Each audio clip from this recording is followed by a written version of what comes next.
हम आपके पास आए हैं ये बात करने के। और इतनी बात तो मैंने कही ये WTO के एग्रीकल्चरल सेक्शन की, जिसमें 56 शर्तें हैं, मैंने 3 बताई हैं। ऐसी हर एक विषय में है। एक विषय है एग्रीमेंट ऑन सर्विसेज, उसमें पहली ही शर्त यह है कि 1 जनवरी 2005 के बाद दुनिया की कोई भी सर्विस कंपनी के लिए आप दरवाजे खोल दीजिए। कोई भी कंपनी भारत में आके सर्विस प्रोवाइड करे, आप उसको ना नहीं कहिए। अब सर्विसेज में क्या आता है? प्रोडक्शन को छोड़कर जो कुछ भी है वो सब सर्विसेज में आता है। उत्पादन को छोड़कर, आप जहां जहां उत्पादन करते हैं उस हिस्से को छोड़कर दुनिया का सब काम सर्विसेज में आता है। अर्थात स्कूल चलते हैं, कॉलेजेस चलते हैं, यूनिवर्सिटी चलती है, ये सब सर्विसेज में आता है। हॉस्पिटल चलते हैं, ये सब सर्विसेज में आता है। गली नालियों की सफाई की जाती है, ये सब सर्विसेज में आता है। होटल चलते हैं, ये सब सर्विसेज में आता है। हमारे देश में एडवोकेट्स हैं, वो सभी सर्विसेज में माने जाते हैं। ये तंबू कनात पंडाल लगाने वाले सब सर्विसेज में आते हैं। साउंड सिस्टम वाले सर्विसेज में सब कुछ आता है उत्पादन को छोड़कर। तो शर्त क्या है WTO की? पहली ही शर्त यह है कि 1 जनवरी 2005 के बाद भारत में कोई भी विदेशी कंपनी आकर सर्विस देना चाहे तो आप उसको रोक नहीं सकते, उसके लिए दरवाजे खोलिए। अर्थात 1 जनवरी 2005 के बाद अमेरिका की कोई कंपनी आके भारत में रेस्टोरेंट खोलना चाहे, होटल खोलना चाहे, ढाबे खोलना चाहे, आप उसको परमिशन दीजिए, आप उसे रोक नहीं सकते। 1 जनवरी 2005 के बाद अमेरिका की कोई कंपनी आके डिपार्टमेंटल स्टोर खोलना चाहे, उसको परमिशन दीजिए, आप रोक नहीं सकते। 1 जनवरी 2005 के बाद अमेरिका की कोई भी कंपनी आके भारत में कॉलेजेस खोलना चाहे, स्कूल खोलना चाहे, इंस्टीट्यूशंस खोलना चाहे, यूनिवर्सिटी खोलना चाहे, उसको खुली छूट दीजिए, आप उसे रोक नहीं सकते। हर क्षेत्र में अगर आप उनको खुली छूट देंगे तो होने वाला क्या है? एक छोटा उदाहरण देता हूं। मान लीजिए अमेरिका की एक कंपनी आती है, उसका नाम है वॉलमार्ट। बहुत बड़ी कंपनी है, दुकान चलाने वाली अमेरिका की सबसे बड़ी कंपनी है। डिपार्टमेंटल स्टोर सबसे ज्यादा इसी कंपनी के हाथ में है। और एक और कंपनी है, वो यूरोप की है, फ्रांस की है, उसका नाम है केयरफोर। ये वॉलमार्ट और केयरफोर एक दूसरे के प्रतिद्वंदी हैं, लेकिन दोनों का धंधा एक ही है, हर जगह जाके दुकानें खोलना। अगर ये केयरफोर और वॉलमार्ट अगले साल से भारत में आ गए और इन्होंने हर शहर में अपनी 2-4 दुकानें खोलना शुरू कर दिया और इन दुकानों पर उन्होंने आधे कपड़े पहने हुए लड़कियों को बिठाना शुरू कर दिया, स्कर्ट पहने हुए लड़कियां और टॉपलेस पहने हुए लड़कियां उनके काउंटर पे बैठी हुई हैं, दुकानें खुली हुई हैं, और हर दुकान से उन्होंने 1 के साथ 1 फ्री, 2 के साथ 1 फ्री, 3 के साथ 1 फ्री देना शुरू कर दिया। फिर क्या होगा? एक ही परिणाम होगा कि भारत का एक क्लास है जो एफ्लुएंट क्लास है, जिसके पास थोड़ा पैसा ज्यादा है, वो सबसे पहले इन दुकानों का खरीदार बनेगा, सबसे ज्यादा माल खरीदी करने इन दुकानों पे जाएगा। तो धीरे धीरे भारत की छोटी दुकानों में जो माल बिक रहा है वो बिकना कम होगा, बड़ी दुकानों से माल बिकेगा, इनकी दुकानों से। अब इन दुकानों से माल बिकना शुरू हुआ तो आपका प्रॉफिट उन दुकानों के पास, वो दुकानें हैं केयरफोर और वॉलमार्ट की, वॉलमार्ट और केयरफोर वाले जो भी बिजनेस करेंगे प्रॉफिट अमेरिका लेके जाएंगे। तो 2 परिणाम होंगे, एक तो यहां से पैसा लेके जाएंगे, दूसरा आपकी छोटी छोटी सब दुकानें वो बंद करा देंगे। और वो बंद कैसे हो जाएंगी? अमरावती का एक उदाहरण देता हूं। केयरफोर का एक डिपार्टमेंटल स्टोर अमरावती में खुल जाए, वॉलमार्ट का एक डिपार्टमेंटल स्टोर अमरावती में खुल जाए, तो अमरावती के लोगों की लाइन लग जाएगी वहां जाके माल खरीदने की, क्योंकि हर चीज इंपोर्टेड मिलेगी। और इंपोर्टेड माल को चाहने वाला एक क्लास तो है ही इस देश में, जिसके पास थोड़ा सा पैसा है, ब्लैक मनी है, सब कुछ है। वो जाके लाइन लगा के जब खरीदना शुरू करेगा तो साधारण आदमी को लगेगा यार यहां से माल खरीदना स्टेटस सिंबल है, तो हम भी खरीदें। तो वो शुरू होगा और एक ऐसी घमासान लड़ाई शुरू होगी जो अमरावती के हर छोटी छोटी दुकानों को बंद करा देगी। तो छोटे दुकानदार खत्म। इसी तरह से मान लीजिए अमरावती में कोई अमेरिकन कंपनी आके एक होटल बना दे, एक रेस्टोरेंट बना दे, और उस रेस्टोरेंट के माध्यम से वो सर्विस देना शुरू करे, तो अमरावती के रेस्टोरेंट चलाने वालों के लिए तकलीफ। इसी तरह से मान लीजिए उन्होंने आके यहां पर कोई यूनिवर्सिटी खोल दिया, अमेरिका की मैसाचुसेट्स यूनिवर्सिटी का एक ब्रांच अमरावती में खुल गया और उन्होंने कहा जी 1000 रुपए फीस जमा करो और आप डिग्री लो। चालू हो गई उनकी यूनिवर्सिटी। तो यहां तो सब जो तपोवन यूनिवर्सिटी में पढ़ने जाते हैं वो सब वहां पहुंच जाएंगे, और उनकी यूनिवर्सिटी में तो क्या, पैसा जमा करो डिग्री लो। तो यहां एक क्लास तो है ही जिसको डिग्री चाहिए, ज्ञान से उसको कोई लेना देना नहीं, क्योंकि यहां ज्ञान का महत्व नहीं है, डिग्री का महत्व है। हिंदुस्तान में अंग्रेजों के आने से जो सबसे बड़ा दुष्परिणाम हुआ है कि इस देश में ज्ञान का महत्व खत्म हो गया, डिग्री का महत्व हो गया। इस देश में, और वो डिग्री बांटेंगे यहां आके, और वो पैसे से मिल जाएगी।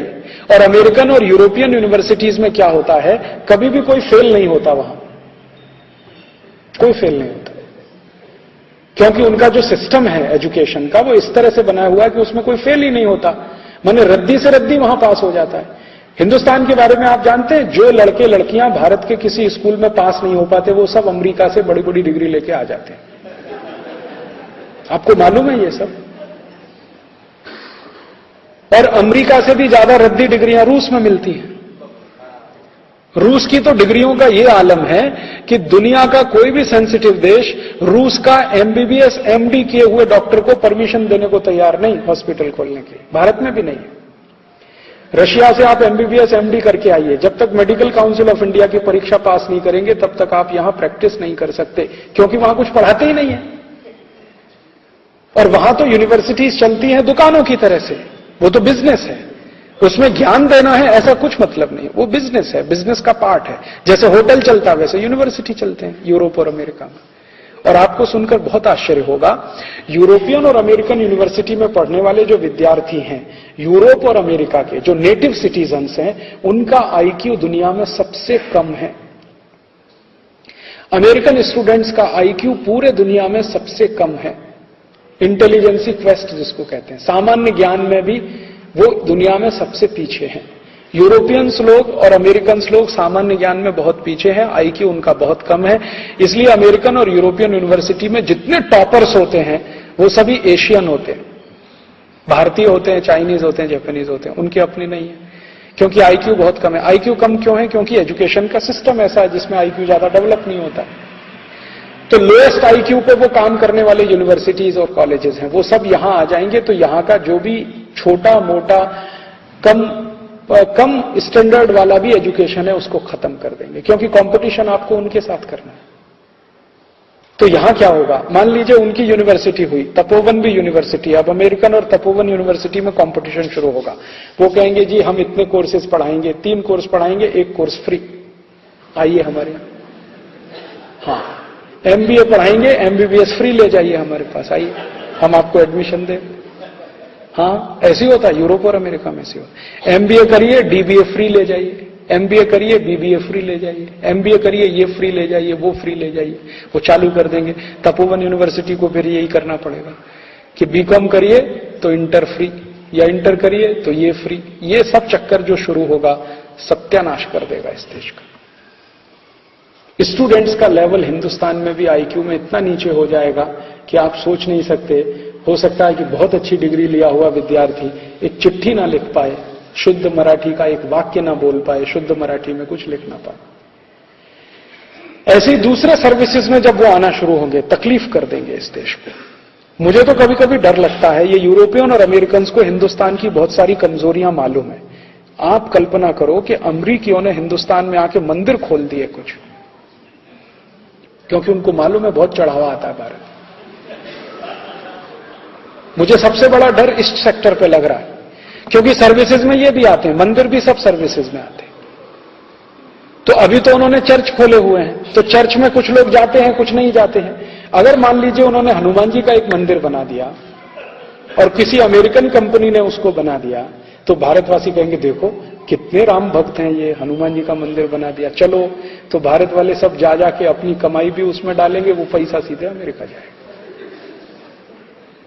क्योंकि उनको मालूम है भारत में सबसे आसान है, एक हनुमान जी का मंदिर बना दो, संतोषी माता का एक मंदिर बना दो, दुर्गा माता का एक मंदिर बना दो, जितना चाहो उतना चढ़ावा ले लो, गरीब से गरीब गांव में ले लो। जो गांव भुखमरी का शिकार है वो भी मंदिर में 10-20 लाख रुपए दान कर देता। अगर वो इस सेक्टर में घुड़े और यहां उन्होंने एक्सप्लॉइट करना शुरू किया, तो आप सोचिए फिर झगड़ा होगा। हमारे जैसे आदमी जाएंगे, कहेंगे भैया स्वदेशी मंदिर में जाओ, और उन्होंने विदेशी मंदिरों की लाइन खड़ी कर दी। और ये कोई मैं गलत नहीं कह रहा हूं, ये ठोस आधार पर। आपको मालूम है एक अमेरिकन संस्था भारत में काम करती है, इस्कॉन, है कि नहीं? मैं कोई हवा में बात नहीं कर रहा हूं।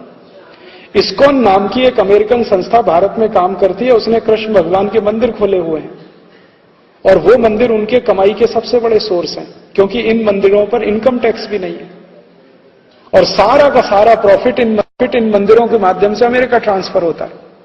आपको मालूम है, इस्कॉन मंदिर में, बेंगलोर का इस्कॉन मंदिर इतना प्रॉफिट अमेरिका भेजता है जितना अमेरिका का कॉलगेट कंपनी नहीं भेज पाता एक साल में। अमेरिकन कॉलगेट कंपनी भारत में जितना कॉलगेट बिक्री करके नेट प्रॉफिट अमेरिका भेजता है, उससे 3 गुना ज्यादा अकेले बेंगलोर का इस्कॉन मंदिर भारत का पैसा अमेरिका ट्रांसफर कर देता है। और बेंगलोर से भी बड़ा इस्कॉन मंदिर दिल्ली में है, और उससे भी बड़ा इस्कॉन मंदिर मुंबई में है, और उससे भी बड़ा इस्कॉन मंदिर मथुरा में हो गया है भगवान कृष्ण की छाती पर, वहीं पे, और धुआंधार चढ़ावा आता है उसमें। और वो चढ़ावा करने वाले हम हैं, हमारे ही भाई बहन हैं जो उस इस्कॉन मंदिर में मेंबर हैं, और उनको वहां भक्ति समझ में आती है। उनको राम हरे कृष्ण हरे बोलना भी नहीं आता। हमारे भारतवासियों को वहां बहुत भक्ति दिखाई देती। देखो कितने भक्त हैं, यूरोप से आए हैं, गोरी चमड़ी वाले हैं, एसी में रहते हैं, देखो फिर भी राम का नाम ले रहे हैं, कृष्ण का नाम ले रहे हैं। हम तो सरल हृदय के, तरल हृदय के, कभी भी पिघल जाएं, किसी को भी अपना मान लें, तो हम तो चालू हो गए। हमने इनको मंदिर भी बना के दे दिया, उनको चढ़ावा भी दे रहे हैं। अभी तो ये इस्कॉन मंदिर रिस्ट्रिक्टेड हैं, नेक्स्ट ईयर से ये ओपन हो जाएगा पूरा मार्केट। इसमें अमेरिकन्स और यूरोपियंस घुस गए तो क्या करेंगे? लाखों करोड़ों रुपए ले जाएंगे आपके देश में, कुछ नहीं कर सकते। और इनकम टैक्स भी फ्री है टोटल, वहां पे टैक्स भी नहीं देना है उनको। तो सर्विसेज का सेक्टर इतना बड़ा है, इतना वास्ट है, जिसमें कोई भी अमेरिकन यूरोपियन घुस सकता है, कुछ भी करके यहां से पैसा कमा के ले जा सकता है। छोटी छोटी बातों में वो